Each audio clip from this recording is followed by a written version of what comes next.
Bismillahirrahmanirrahim. Assalamualaikum warahmatullahi wabarakatuh. Alhamdulillah, alhamdulillahirabbil alamin wa bihi nasta'inu ala umuri dunya waddin. Wassalatu wassalamu ala asyrafil anbiya'i wal mursalin sayyidina Muhammadin wa ala alihi wa ashabihi ajma'in, amma ba'd.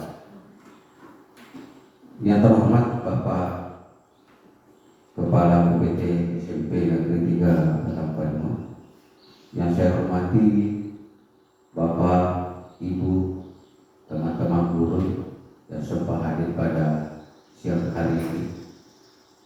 Mari kita bersama-sama menjadikan puji syukur kehadirat Allah Subhanahu wa taala atas limpahan rahmat, hidayah serta taufiknya jualan, sehingga kita masih diberi kekuatan kesehatan untuk hadir bersama-sama di laboratorium IPA UPT SMP Negeri 3 Batam ini. Salawat serta taslim tercurah kepada junjungan Nabi kita Muhammad sallallahu alaihi wasallam, Nabi sebagai uswatul hasanah sekaligus rahmatan lil alamin. Hadirin Bapak Ibu yang saya hormati, jadi sebelum kita memasuki acara pertemuan calon guru penggerak kita ini, ada pun materi yang dibawakan yaitu diseminasi budaya positif. Olehnya itu, marilah kita bersama-sama membuka acara ini dengan membaca basmalah. Bismillahirrahmanirrahim. Adapun agenda acara pada hari ini, yang pertama yaitu sambutan dari Bapak Kepala UPT SMP Negeri 3 Batam, dan kemudian selanjutnya yang kedua yaitu materi yang disampaikan oleh Bapak Ibu calon guru penggerak kita. Oleh itu, marilah kita bersama-sama menyimak apa yang disampaikan oleh Bapak Kepala UPT SMP Negeri 3 Batam. Oleh itu kami persilahkan dengan hormat.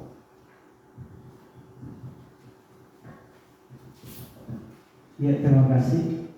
Bismillahirrahmanirrahim. Assalamualaikum warahmatullahi wabarakatuh. Ya, alhamdulillah rabbil alamin wa bihi nasta'in ala umuri dunya waddin wa la haula wa la quwwata illa billah. Amma ba'd. Ya, syukur alhamdulillah senantiasa kita selalu panjatkan segala nikmat yang diberikan kepada kita semua, terkhusus nikmat kesehatan, nikmat iman, sehingga pada pagi ini kembali kita bertemu di satu rangkaian kegiatan dari teman kita, yaitu salah satu kewajiban mereka dalam menyelesaikan program guru penggerak.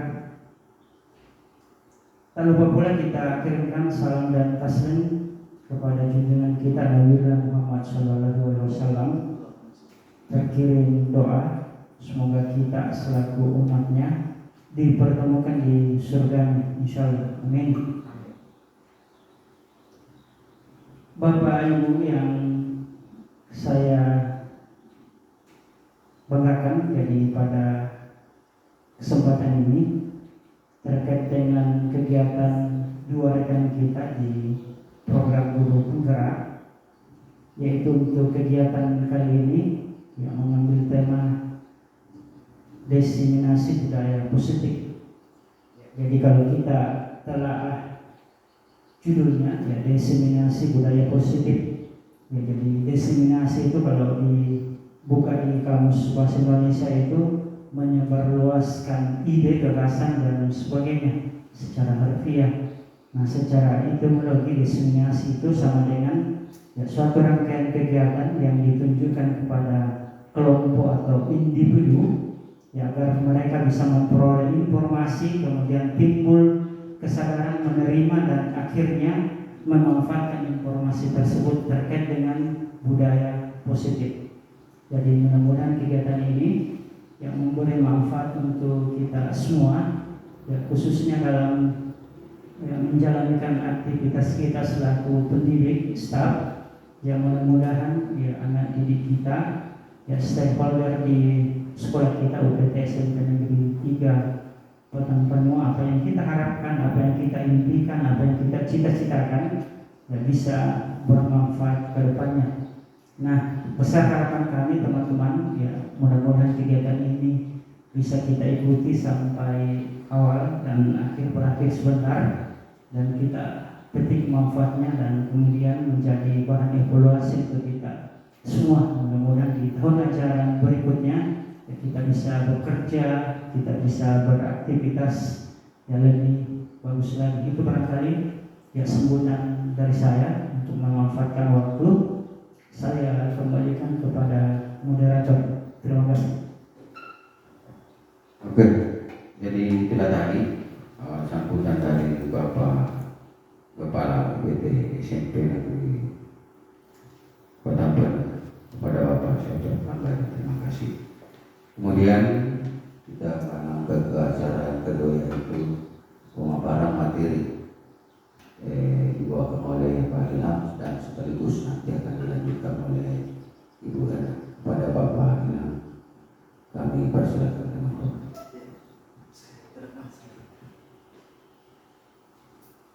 Ya, Assalamualaikum warahmatullahi wabarakatuh. Jadi sebelum kita mulai pemaparan materi pada kegiatan kali ini, jadi pertama-tama saya ucapkan banyak terima kasih kepada Bapak dan Ibu atas kesediaannya untuk hadir di dalam kegiatan ini sebagai bentuk bahwa Bapak Ibu mendukung program pendidikan guru penggerak di sekolah kita. Kemudian selanjutnya bahwa kami di sini berdiri itu hanya memberikan informasi mengenai budaya positif. Itu di sini kami tidak mengajar ya, karena kita sama-sama belajar. Jadi semoga pengibasannya ke depannya itu bisa kita terapkan di sekolah kita ini mengenai budaya positif. Itu. Kemudian dalam kegiatan ini itu ada 2 CGP di sekolah kita, maka saya dengan Bu Erna itu berkolaborasi untuk memberikan informasi mengenai budaya positif ini. Itu ya Bapak Ibu. Jadi sebenarnya kalau satu CGP itu sebenarnya durasinya 1 jam. Cuma karena di sini ada 2 CGP, maka kita kolaborasi saja untuk menghemat waktu yang ada. Ya, seperti itu Bapak Ibu. Nah, kemudian sebelum kita masuk pada pembahasan, saya mau lihat dulu masih konsentrasi kan Bapak Ibu dalam sebelum mengikuti kegiatan, maka kita lakukan dulu ice breaking dulu. Ya, seperti biasa Bapak Ibu. Jadi saya minta Bapak Ibu silakan berdiri. Kita lakukan ice breaking dulu supaya lebih konsentrasi lagi. Jangan mengantuk ya. Nah, seperti itu Bapak Ibu. Oke. Ya, jadi instruksinya adalah, jadi kalau ada yang saya sebut kata guru, maka Bapak Ibu wajib untuk melakukan apa yang saya lakukan. Kata guru, itu kata kuncinya Bapak Ibu ya. Oke, ya kita mulai. Guru angkat tangan. Turunkan tangan. Ya, berarti sudah berkonsentrasi semua. Tepuk tangan. Jadi dengan adanya ice breaking berarti silakan turunkan tangan Bapak Ibu.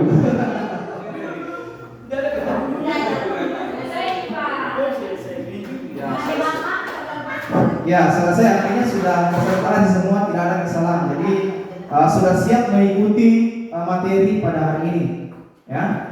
Jadi di sini kami berdiri Bapak Ibu bukan mengajar, tapi semata-mata untuk memberikan informasi mengenai budaya positif yang kita akan mungkin bisa terapkan di sekolah kita ke depannya.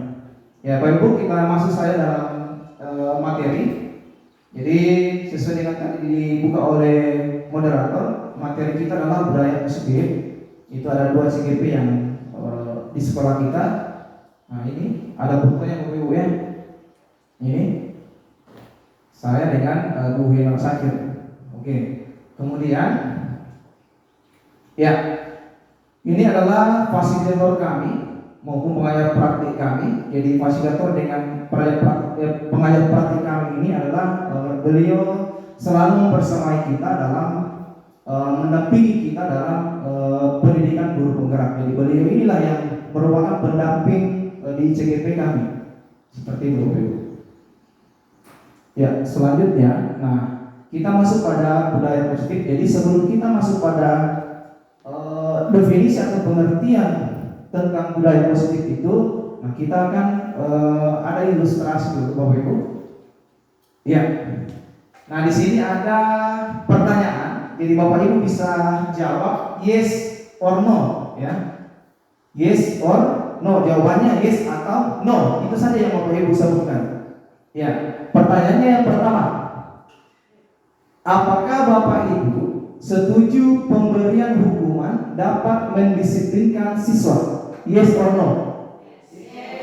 Oke, jawabannya yes semua ya.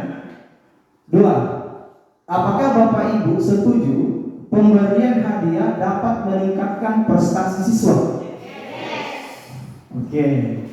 Selanjutnya, ketiga, guru harus mampu memberikan solusi kepada setiap siswa yang bermasalah. Oke, yes. Empat, guru berperan sebagai teman kepada setiap siswa. Yes or no? Yes. Oke, jadi semua 4 pertanyaan ini jawabannya adalah yes. Ya. Jadi untuk sementara. Jadi nanti di akhir Bapak Ibu ada lagi pertanyaan yang sama. Ya, mungkin nanti ada perubahan jawaban dari Bapak Ibu setelah Bapak Ibu nanti menyimak materi yang kami paparkan di atas. Ya, selanjutnya, nah kita masuk pada paradigma. Jadi di sini guru diibaratkan sebagai seorang petani yang memiliki peranan penting untuk menjadikan tanamannya tumbuh subur. Guru akan memastikan bahwa tanah tempat tumbuhnya tanaman adalah tanah yang cocok untuk ditanami.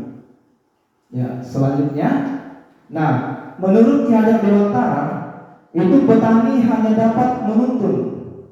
Jadi petani hanya dapat menuntun tumbuhnya padi. Ia dapat memperbaiki kondisi tanah, memelihara tanaman padi, memberi pupuk dan air, kemudian membasmi ulat-ulat atau jamur-jamur yang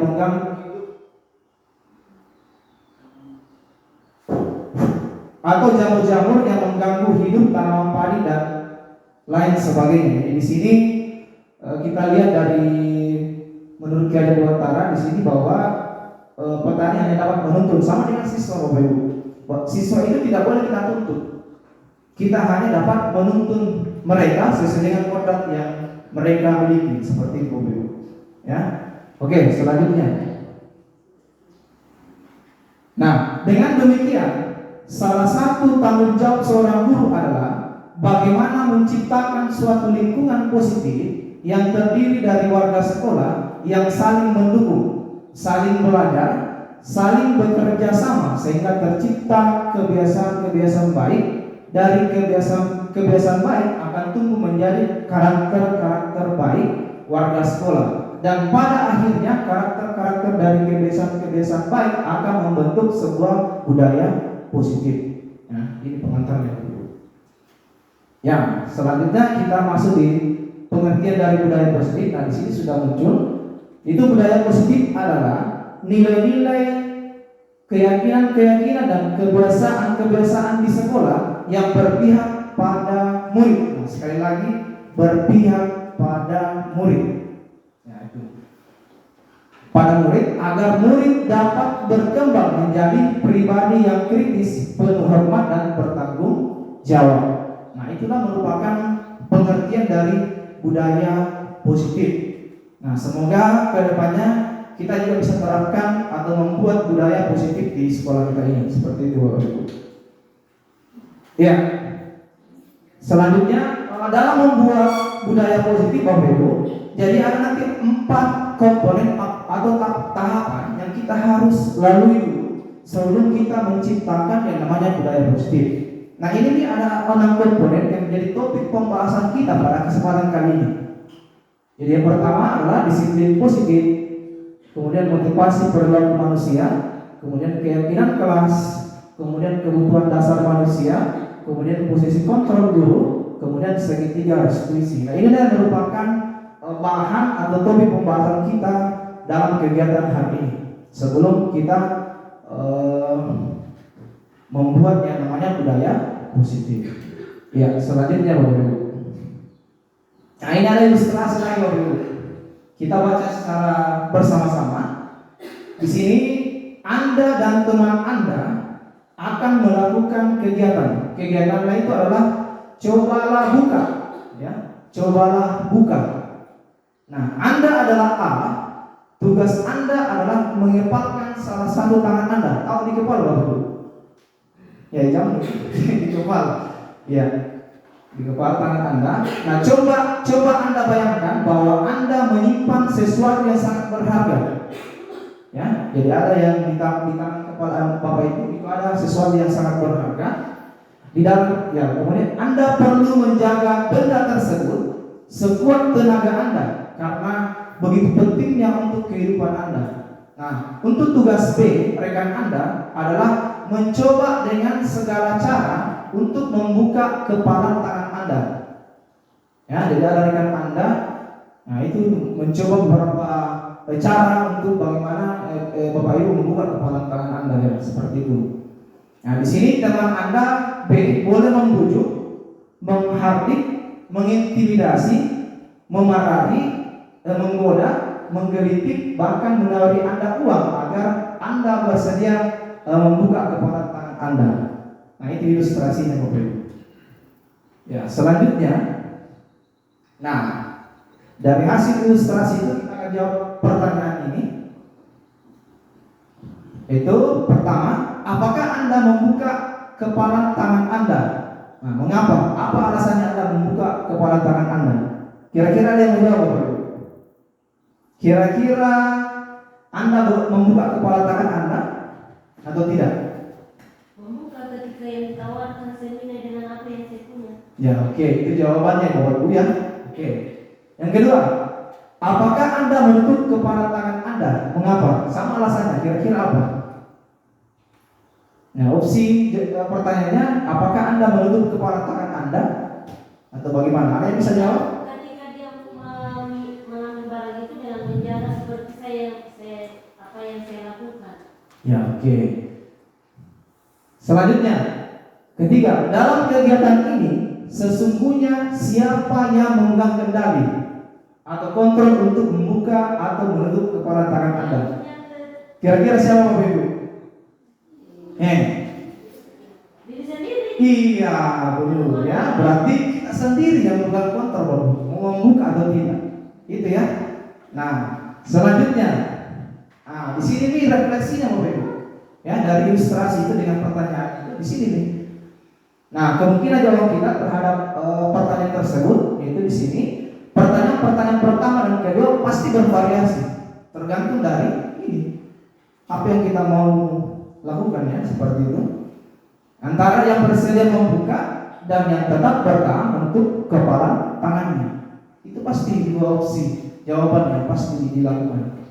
Nah, kecuali yang ketiga, pertanyaan ketiga, siapakah yang sesungguhnya memang kontrol, otomatis tadi adalah diri kita sendiri, ya, yang juga kontrol atas kepala tangan kita, apakah kita membuka atau menutup kepala tangan. Itu tergantung pada diri kita masing-masing sesuai dengan kebutuhan dasar kita saat itu. Nah, seperti itu. Ya, selanjutnya itu paradigma teori kontrol. Itu menurut Dr. William Glasser itu ada 4. Yang pertama, ilusi guru mengontrol murid. Yang kedua, ilusi bahwa semua perbuatan positif, efektif dan bermanfaat. Yang ketiga, ilusi bahwa kritik dan membuat orang merasa bersalah dapat menguatkan karakter.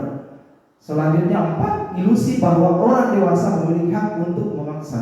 Nah, itu ilusinya Bapak Ibu menurut Dr. William Glasser. Nah, kemudian ada stimulus respon dengan teori kontrol. Nah, di sini ada contohnya, ada tabel. Stimulusnya misalnya realitas kita sama, teori kontrolnya realitas kita berbeda. Kemudian semua orang melihat hal yang sama, teori kontrolnya setiap orang memiliki gambaran yang berbeda. Nah, itu dan seterusnya. Ya, selanjutnya, nah, masuk lagi pembahasan yang utama, yaitu disiplin positif Bapak Ibu. Tadi cuma pengantar saja, Nah, sekarang baru kita masuk pada disiplin positif.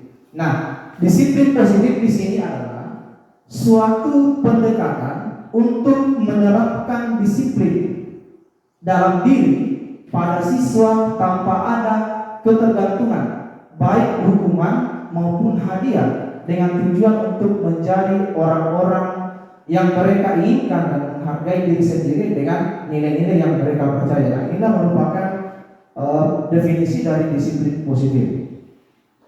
Oke, selanjutnya Bapak Ibu.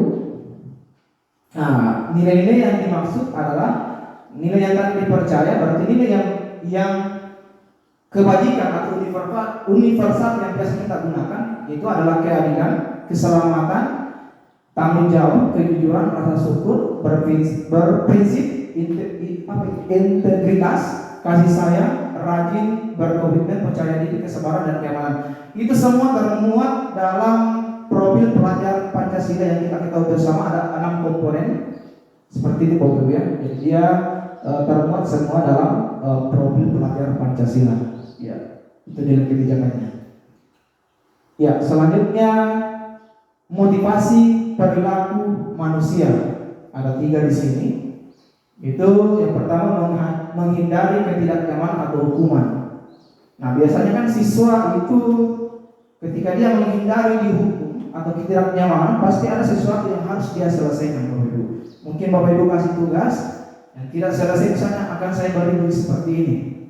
Nah, itu kan pasti dia akan mengerjakan tugas itu, ya, untuk menghindari yang namanya ketidaknyamanan atau hukuman yang diberikan. Kemudian yang kedua, untuk mendapatkan imbalan atau penghargaan dari orang lain. Nah, biasanya juga seperti itu, ya. Dia mendapatkan imbalan, mungkin dia setiap melakukan sesuatu. Nah, itu pasti untuk mungkin dia cepat menyelesaikan tugasnya, kemudian temannya itu memberikan penghargaan dengan memuji misalnya. Kemudian yang ketiga, untuk menjadi orang yang mereka inginkan dan menghargai diri sendiri dengan nilai-nilai yang mereka percaya. Nah, itu Bapak Ibu merupakan motivasi perilaku dari manusia. Ya, selanjutnya hukum, konsekuensi, dan restitusi. Jadi tidak perlu terlalu saya bacakan di atas, kita lanjut saja. Ya, sekarang kita masuk pada perbedaan hukuman. Nah, ini yang menarik Bapak Ibu. Perbedaan antara hukuman, konsekuensi, dan restitusi. Nah, ini ya.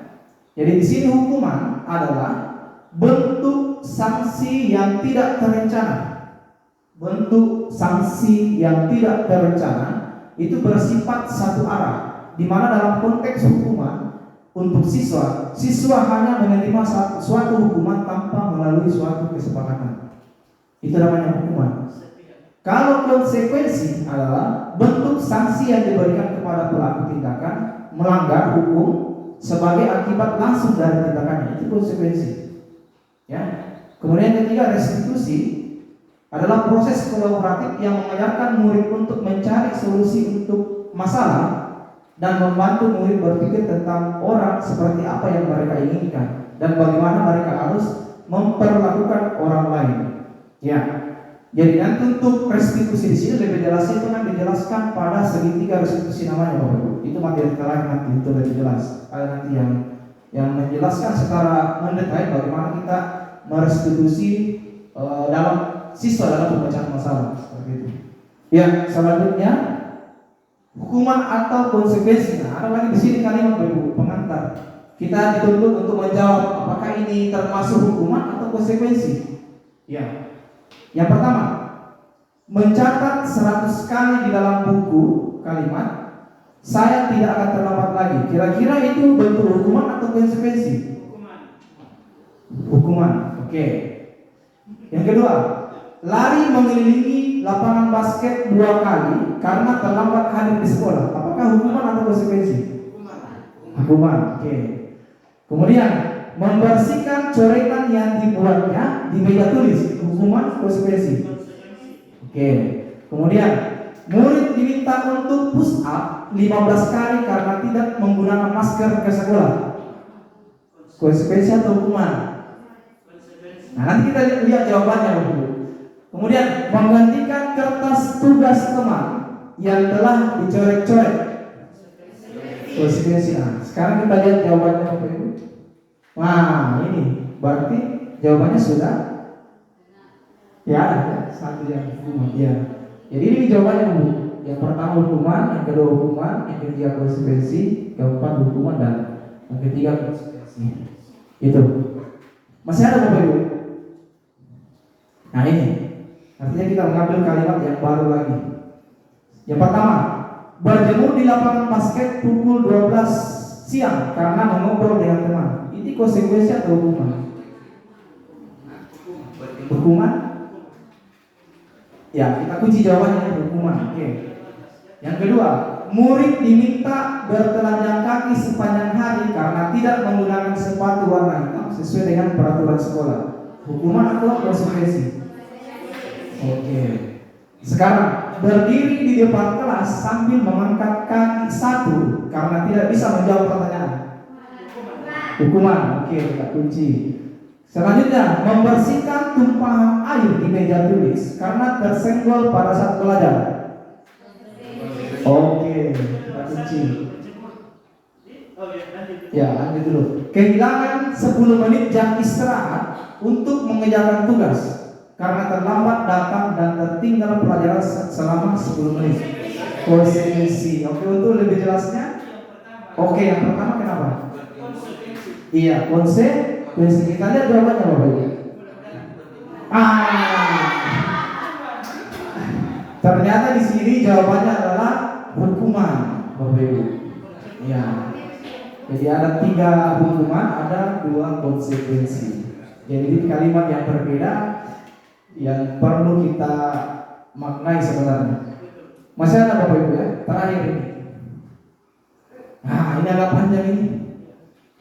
Duduk di bangku di pinggir lapangan pada jam istirahat tidak diizinkan bermain oleh guru piket karena mencederai teman saat bermain di lapangan. Kira-kira konsekuensi atau hukuman? Oke, kita kunci jawabannya. Nah, selanjutnya, terlambat hadir di pembelajaran daring 15 menit dan diminta untuk tinggal 15 menit sesudah kelas usai untuk membahas ketertinggalan pembelajaran. Konsekuensi atau hukuman? Oke, kita kunci.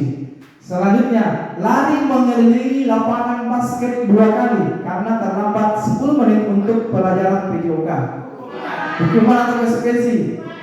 Oke, kita kunci. Kemudian, membersihkan WC sekolah karena mematahkan pensil kawannya. Hukuman atau konsekuensi? Oke, kita lihat jawabannya Bapak Ibu. Tada. Yang pertama konsekuensi, yang kedua konsekuensi, ini yang ketiga konsekuensi. Ya? Ya. Sebenarnya kalau kita simak ini pertanyaan ketiga, ini sama dengan hukuman sebenarnya, tapi maknanya sebenarnya tidak seperti itu, karena ini adalah pembelajaran PJOK. Ya, seperti itu Bapak Ibu. Ya. Oke, kita lanjut. Ya, ini juga ada istilahnya dihukum oleh penghargaan Bapak Ibu. Hukuman oleh penghargaan. Ini harus dipahami juga. Nah, di sini ada menurut Alficon itu wawancara ISD Annual Conference Maret 1995 mengemukakan baik penghargaan maupun hukuman adalah cara-cara mengontrol perilaku seseorang yang menghancurkan potensi untuk pembelajaran yang sesungguhnya. Nah, menurut Kohn, secara ideal tindakan belajar itu sendiri adalah penghargaan yang sesungguhnya. Nah, seperti itu Bapak Ibu.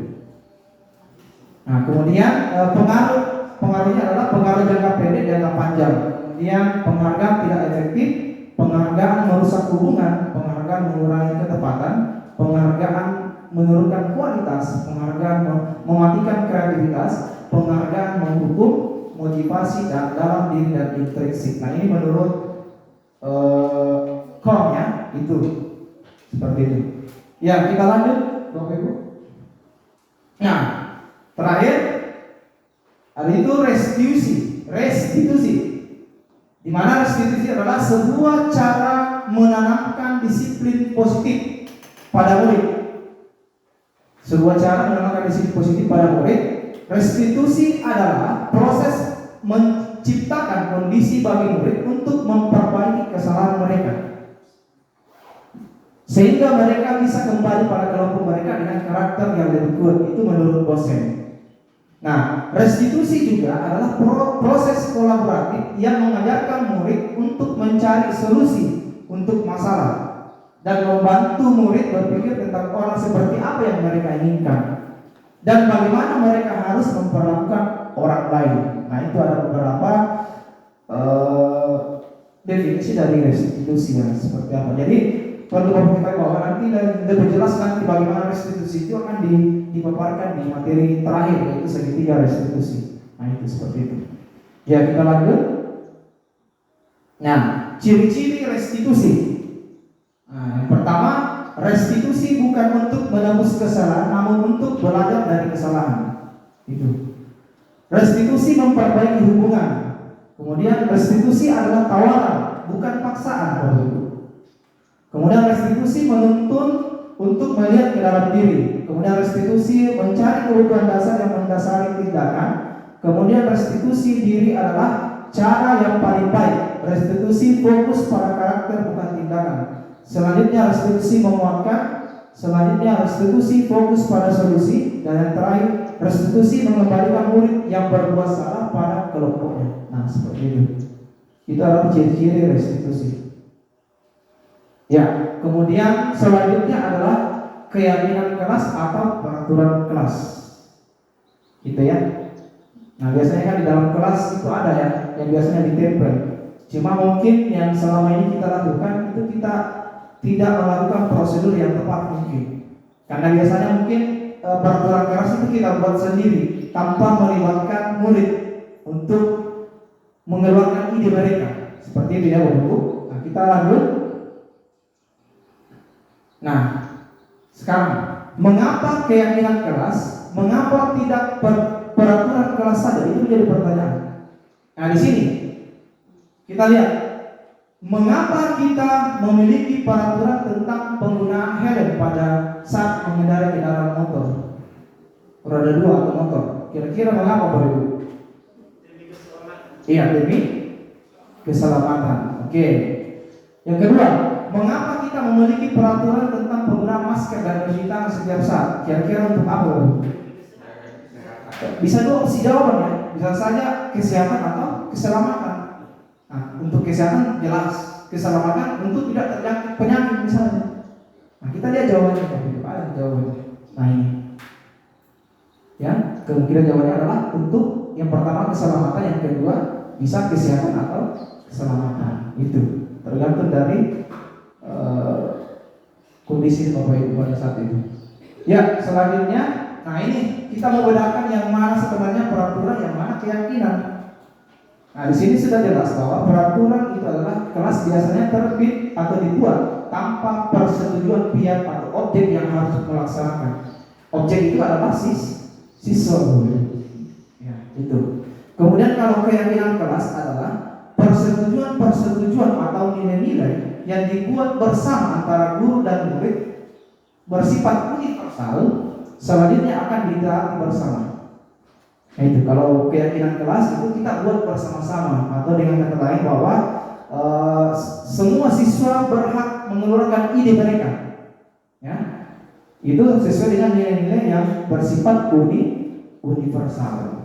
Oke. Selanjutnya, Bapak Ibu. Nah, ini nih, kita mau lihat lagi, Bapak Ibu, kita mau jawab. Di sini pertanyaannya adalah tentukan nilai-nilai kebijakan universal. Jadi tadi di awal saya sudah paparkan beberapa nilai universal, Bapak Ibu ya. Kebijakan universal yang tadi mulai dari bertanggung jawab, keselamatan, kesehatan, itu kan masuk semua dalam nilai kebijakan universal. Ya, kita ke pertanyaan dulu. 1. Kembalikan barang ke tempatnya. Kira-kira nilai kebijakan universalnya apa di situ? Kembalikan barang ke tempatnya.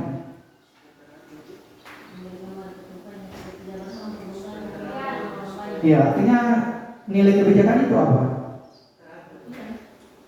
Teratur. Oke, kita kunci. rapi. Ya, tapi bentuk itu kira-kira apa? Kebersihan di sini nanti. Disiplin. Disiplin itu sebagian dari apa? Tanggung jawab. Kemudian dilarang mengganggu orang lain. Kira-kira nilai-nilainya apa di situ? Dilarang mengganggu orang lain. Toleransi atau menghargai. Bisa, oke. Ketiga, hadir di sekolah 15 menit sebelum pembelajaran dimulai. Disiplin, oke. Yang keempat, dilarang melakukan kekerasan. Kira-kira nilai universalnya yang mana di situ, kebijakan universal nilai? Dilarang melakukan kekerasan. Nah, bisa saja menghargai atau menghargai kita kunci. Yang lima, dilarang menggunakan narkoba. Kesehatan. Selanjutnya bergantian atau menunggu giliran. Antri. Disiplin, oke. Dilarang merokok. Kesehatan. Gunakan masker. Dengan bisa saja keselamatan. 9. Berjalan di kelas dan koridor. Teratur. Oke, kita lihat jawabannya Bapak Ibu. Bismillahirrahmanirrahim. Wah, ini jawabannya Bapak Ibu. Jadi yang pertama bertanggung jawab, yang kedua saling menghormati, yang ketiga menghormati orang lain atau komitmen, yang keempat keamanan atau saling menghormati, yang kelima kesehatan, yang keenam menghormati orang lain dan berempati, kemudian kesehatan atau menghormati orang lain, kemudian kesehatan dan keamanan, kemudian keamanan dan keselamatan. Nah ini Bapak Ibu.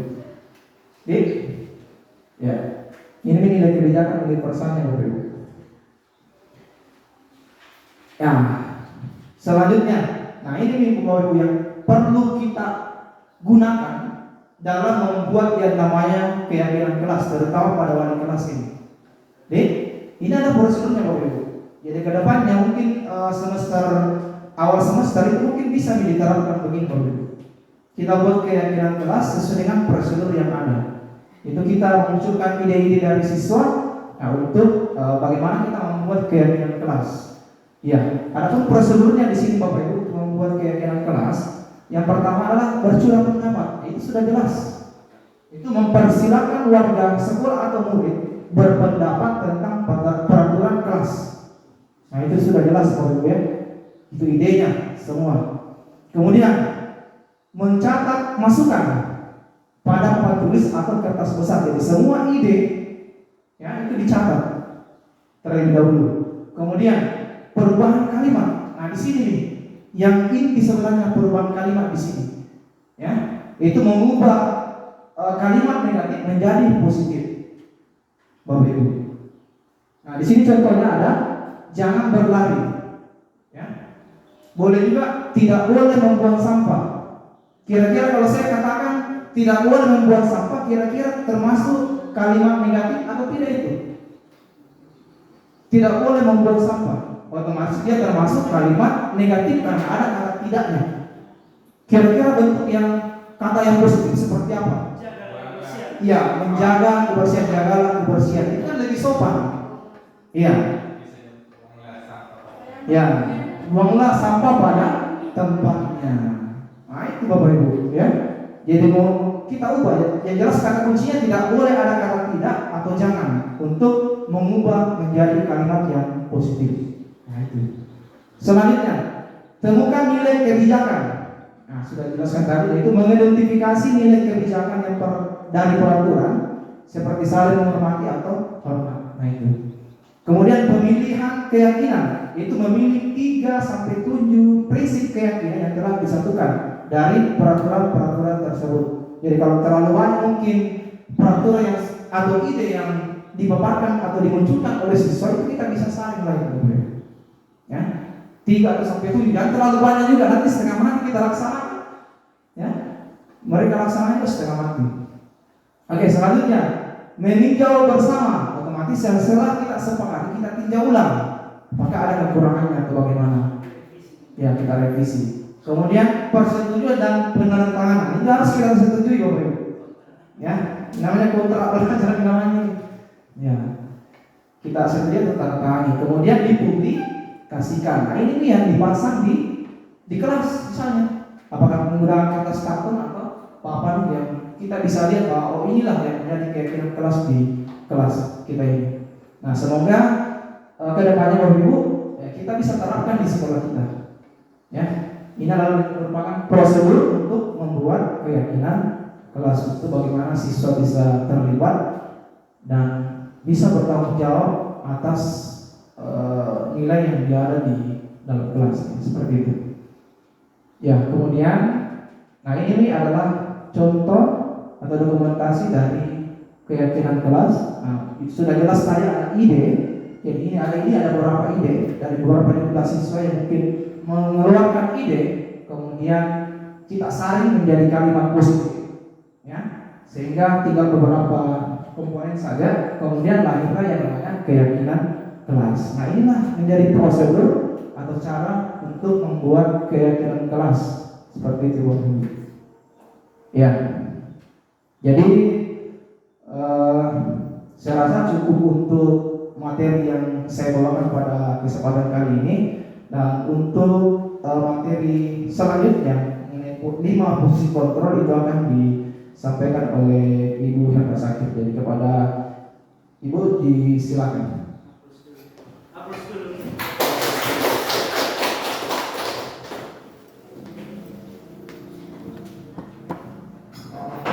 Baik, Bismillahirrahmanirrahim. Assalamualaikum warahmatullahi wabarakatuh. Masih semangat Bapak Ibu? Semangat. Ya, untuk membakar semangatnya dulu, kita ice breaking lagi ya. Kalau tadi Pak Ilham memberikan instruksi gerakan, kalau saya instruksinya olah vokal. Jadi seperti ini, kita tepuk debetnya menggunakan tangan tadi ya.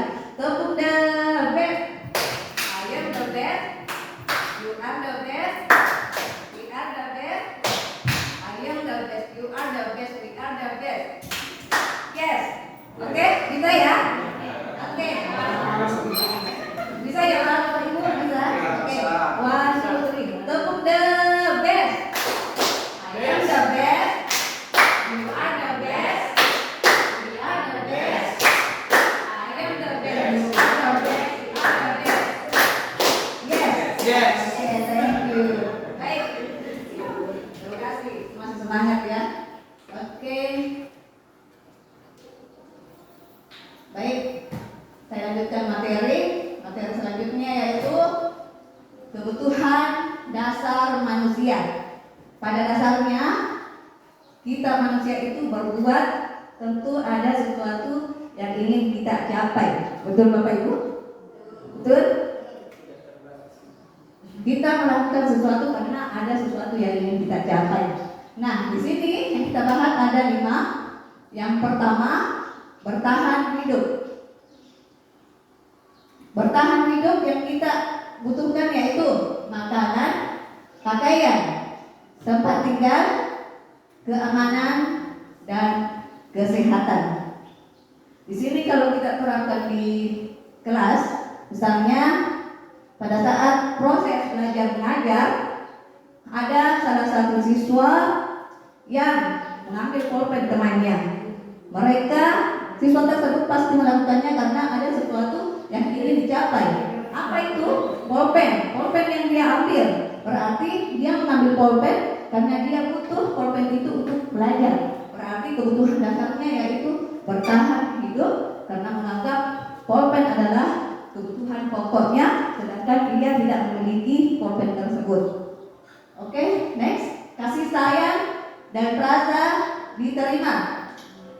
Ini bisa terpenuhi dengan cara yaitu rasa diterima, dipedulikan, berbagi, kerjasama, dan menjadi bagian dalam kelompok.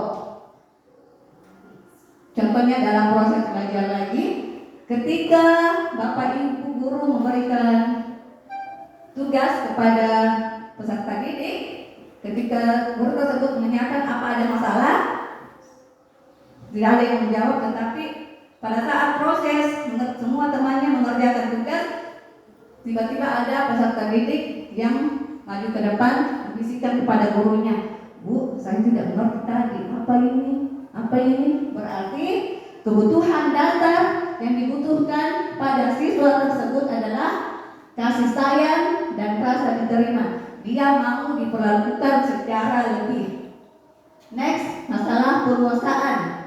Kebutuhan dasarnya di sini yang ingin dipertahankan yaitu harga diri, keinginan untuk dianggap, memimpin, berprestasi, diakui dan didengar. Iya, di dalam kelas, kalau dalam penguasaan ini ada dua pengertian, yaitu penguasaan dalam positif dan negatif.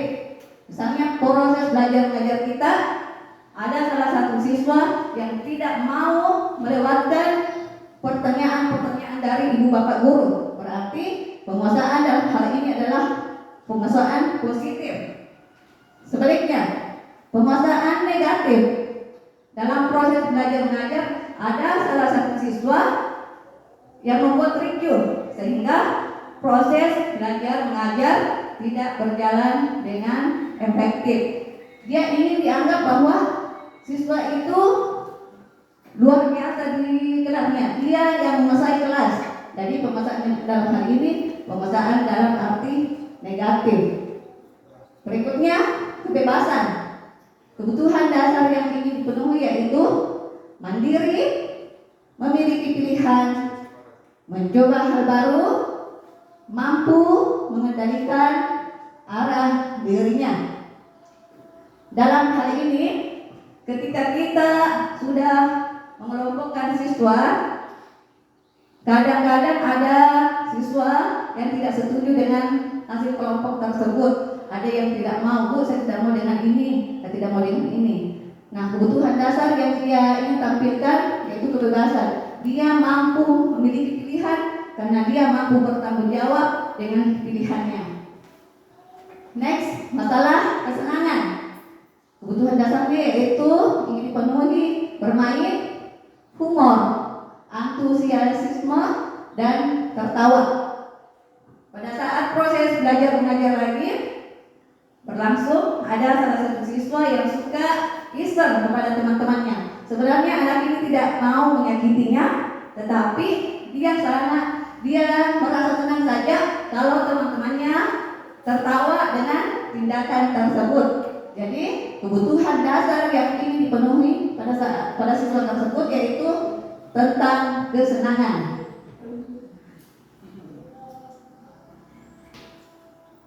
Oke, next, yaitu 5 posisi kontrol guru.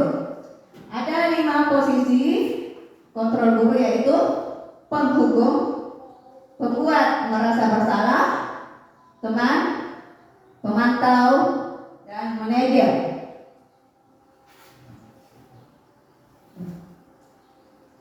Nah, untuk contoh penerapan 5 posisi kontrol guru yaitu misalnya ada kasus seperti ini. Siswa tidak memakai atribut lengkap saat upacara bendera. Kalau posisi kita sebagai penghukum, maka kita bisa melontarkan pernyataan seperti ini. Hormat pada bendera selama 1 jam. Itu adalah posisi kita sebagai penghukum. Kemudian, pembuat merasa bersalah. Pernyataannya bisa seperti ini. Berapa kali ibu bapak harus memberitahu kamu? Kamu selalu saja mengecewakan ibu bapak. Itu posisi kontrol sebagai pembuat merasa bersalah. Kemudian, kalau posisi kita sebagai seorang teman, pernyataan seperti ini. Ayo dong, ikuti aturan sekolah. Tolong bantu ibu bapak ya sekali ini. Ya sudah, tidak apa-apa. Lain kali jangan sampai berbuat seperti ini lagi ya. Nah, di sini posisi kita sebagai seorang teman. Next, sebagai pemantau. Pernyataannya seperti ini. Kamu sudah melanggar peraturan sekolah. Kamu tahu konsekuensinya?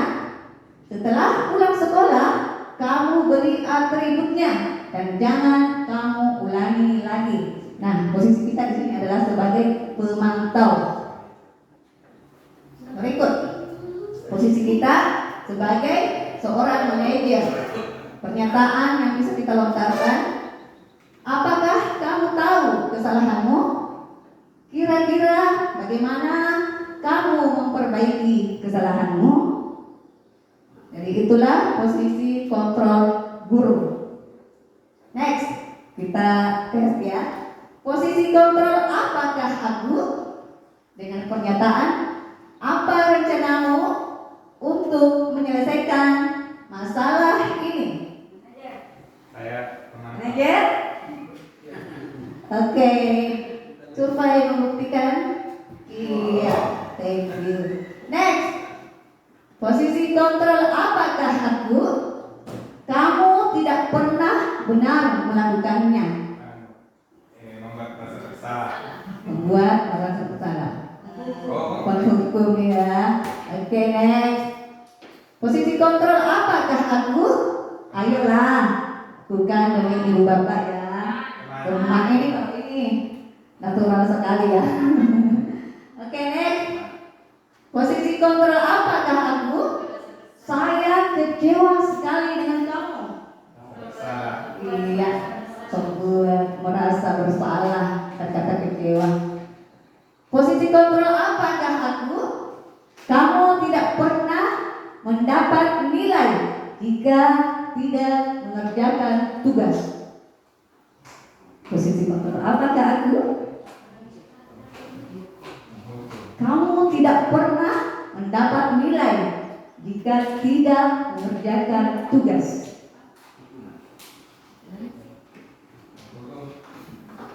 Posisi apa Bapak Ibu? Iya, malu-malu tapi jawabannya benar. Oke, next. Ya, selanjutnya yaitu tentang segitiga restitusi. Menarik sekali materi ini ya. Jadi segitiga restitusi itu adalah suatu proses dialog yang dijalankan oleh guru agar dapat menghasilkan murid yang mandiri dan bertanggung jawab. Adapun tahapan segitiga restitusi itu ada 3. Yang pertama, menstabilkan identitas, validasi tindakan yang salah, dan menanyakan keyakinan. Untuk menstabilkan identitas, berdasarkan prinsip membuat kesalahan adalah bagian dari proses pembelajaran. Jadi berbuat salah itu adalah proses pembelajaran. Nah, untuk menstabilkan identitas ada beberapa yang bisa kita lontarkan kepada siswa kita. Yang pertama, berbuat salah itu wajar. Tidak ada manusia yang sempurna. Ibu bapak juga pernah melakukan itu. Ibu bapak tidak mau mencari siapa yang salah, tapi ibu bapak ingin mencari solusi dari masalah ini. Kamu berhak merasa begitu. Jadi kalau kita ingin menstabilkan identitas siswa kita yang pertama adalah kita bisa menggunakan pernyataan-pernyataan ini. Next, yaitu validasi tindakan yang salah. Berdasarkan prinsip setiap perilaku berupaya memenuhi suatu kebutuhan tertentu. Jadi tadi setiap perilaku kita lakukan karena ada sesuatu yang ingin dicapai. Nah, untuk memvalidasi tindakan yang salah, kita bisa menggunakan pernyataan ini. Kamu pasti punya alasan mengapa melakukan hal itu. Padahal kamu bisa melakukan yang lebih buruk dari ini ya. Kemudian kamu patut bangga karena telah melindungi sesuatu yang penting buatmu. Kamu melakukannya karena mempertahankan sesuatu yang penting bagimu. Next, tahap yang ketiga yaitu keyakinan. Berdasarkan prinsip teori kontrol bahwa pada dasarnya kita termotivasi secara intrinsik. Untuk menanyakan keyakinan, kita bisa menggunakan pernyataan seperti ini. Apa keyakinan kelas kita? Nilai-nilai apa yang telah disepakati bersama? Seperti apa gambaran sebuah kelas yang ideal menurut kamu? Kamu ingin menjadi orang yang seperti apa? Nah, itulah tadi segitiga restitusi. Sekarang ada contoh penerapan segitiga restitusi.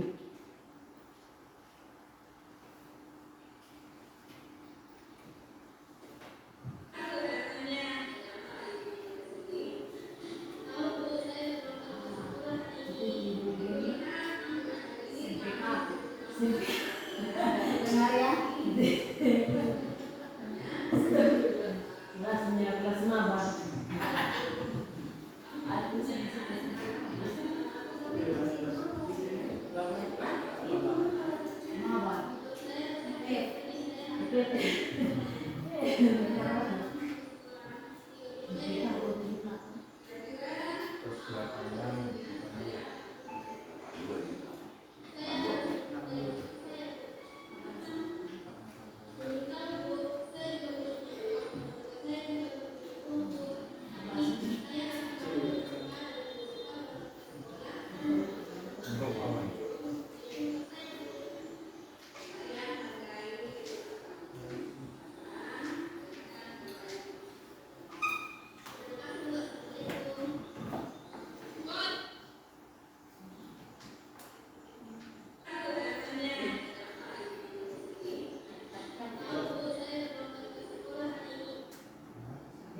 Jadi seperti itulah contoh penerapan segitiga restitusi.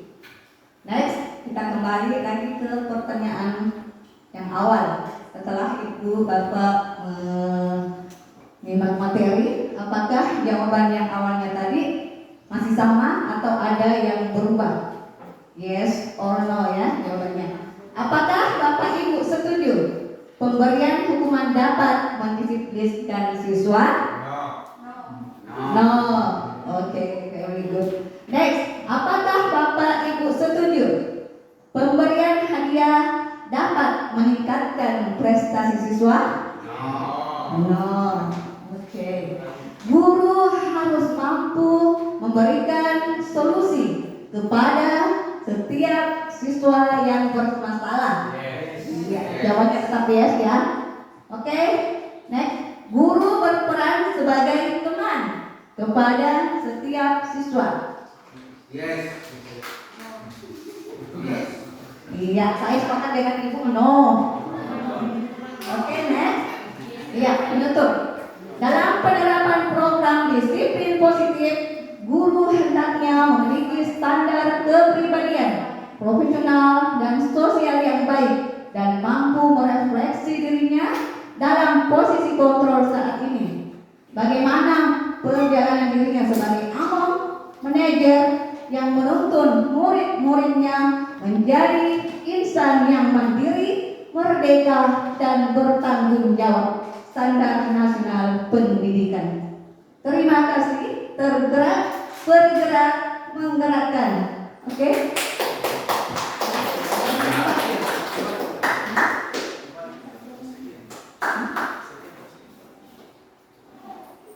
Oke, selanjutnya saya kembalikan kepada Bapak Moderator. Oke, terima kasih. Tepuk tangan dulu. Jadi itulah tadi dari dua guru calon penggerak, guru penggerak. Jadi mudah-mudahan apa yang telah disampaikan materi tadi dapat kita implementasikan di sekolah kita ini. Saya lihat tadi luar biasa materi yang dibawakan, tinggal bagaimana kita tentunya kita harus berpikir bahwa kapan kita bisa berubah kalau bukan sekarang ini, karena tuntutan jam sama sekarang ini seperti itu. Jadi saya ucapkan banyak terima kasih kepada Bapak Ilham, Ibu Erna. Mudah-mudahan apa yang telah disampaikan kepada kita ini dapat bermanfaat ke depan. Kemudian selanjutnya saya ucapkan banyak terima kasih kepada Bapak Ibu, terkhusus kepada Bapak Kepala UPT SMP Negeri 3 Watampanuma atas kesempatan untuk hadir pada siang hari ini. Mudah-mudahan atas kehadiran kita semua di sini dapat diberkahi oleh Allah Subhanahu wa Ta'ala. Amin ya rabbal alamin. Oleh itu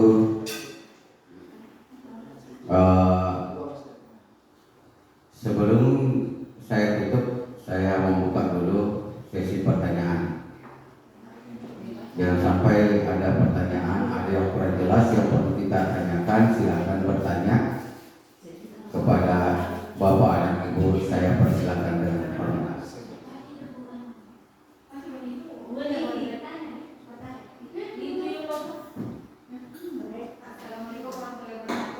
Waalaikumsalam.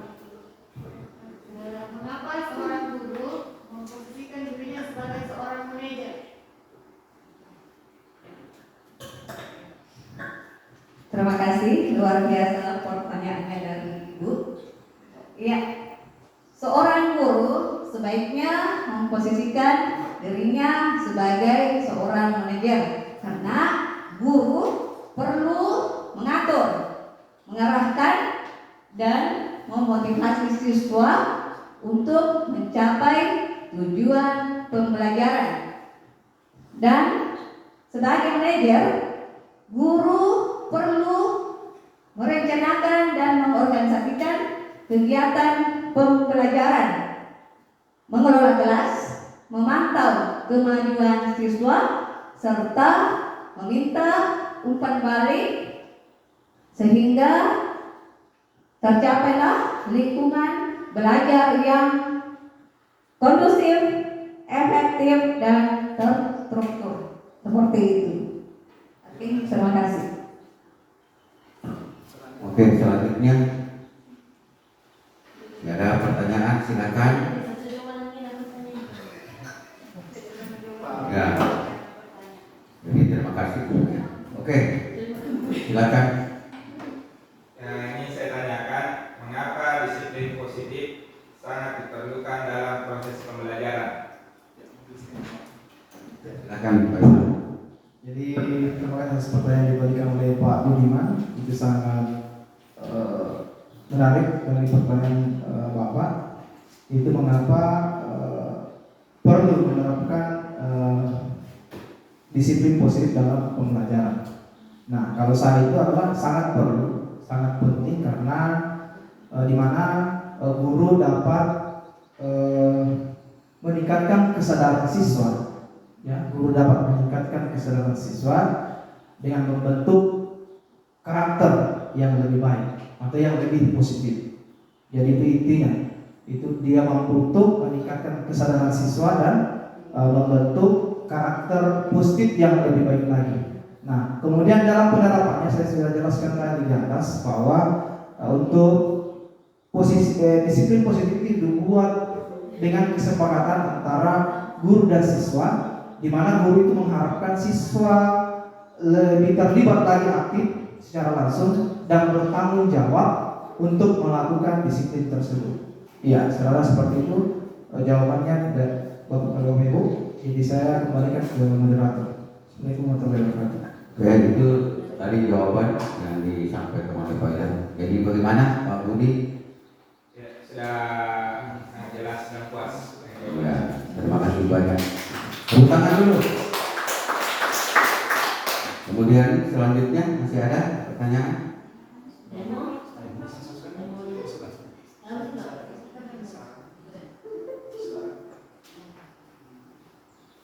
Ada? Atau Jadi selanjutnya saya serahkan kembali kepada Bapak Kepala PTSMK SMP Negeri 3 Batamban. Kepada Bapak, silakan. Ya, terima kasih. Aplaus dulu untuk kedua.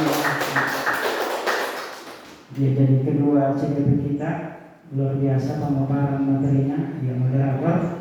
Jadi saya cuma tambahkan sebagai kesimpulan barangkali bahwa apa yang dipaparkan oleh kedua calon guru penggerak kita mudah-mudahan bisa kita petik hikmahnya, petik manfaatnya, ya mulai dari materinya Pak Ilham dengan materinya Ibu Borna.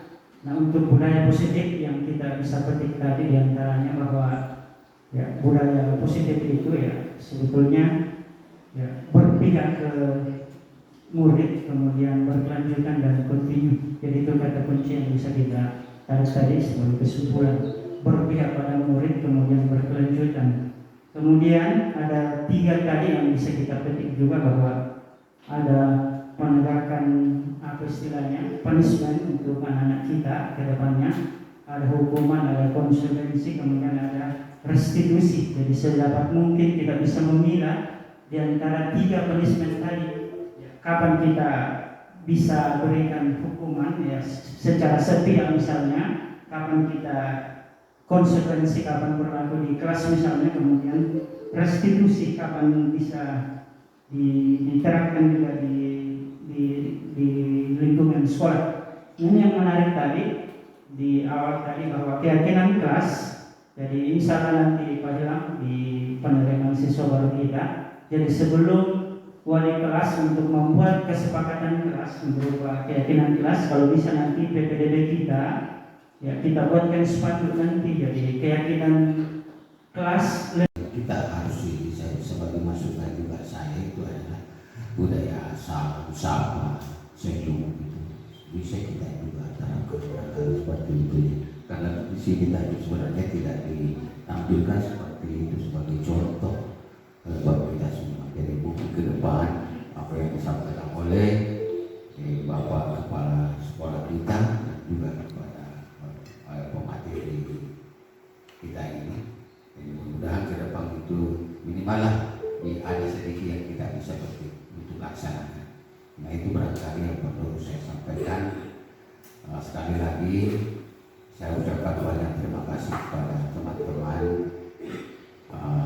yang meluangkan waktunya partisipasi untuk memberi dukungan kepada guru calon penggerak guru penggerak kita ini. Mudah-mudahan ke depan itu lebih lancar lagi ya. Saya rasa ini kan sudah kedua kalinya sebenarnya ini ya. Ya. Jadi sekali lagi saya ucapkan banyak terima kasih. Bila mana ada kekurangan dari kita semua di sini atau dari Pak Ilham Ibu Yana sekiranya mohon dimaafkan. Demikian yang perlu saya sampaikan. Marilah kita tutup acara ini dengan membaca hamdalah. Sekian, wabillahi taufiq wal hidayah. Wassalamualaikum warahmatullahi wabarakatuh. Waalaikumsalam warahmatullahi wabarakatuh.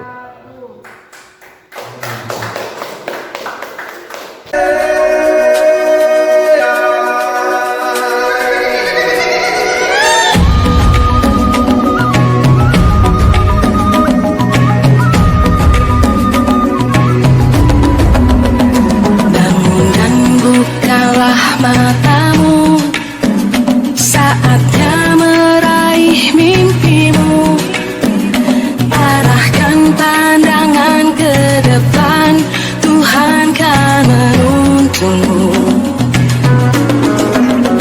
Sadarilah masa berganti. Ya, assalamualaikum warahmatullahi wabarakatuh. Ya, teman-teman sekalian, pada kesempatan kali ini Bapak akan memberikan informasi atau tata cara dalam membuat yang namanya keyakinan kelas ya. Dan inilah yang kita gunakan nanti atau yang digunakan oleh Bapak Ibu atau wali kelas dalam membuat keyakinan kelas. Jadi tidak bahwa harus buat peraturan sendiri, tapi ada prosedur yang harus kita lalui untuk membuat yang namanya keyakinan kelas.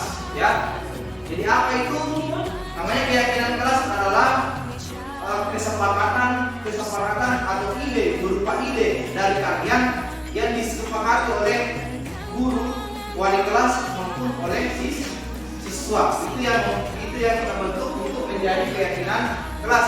Nah, keyakinan kelas ini yang kita akan patuhi dan laksanakan di dalam kelas, ya.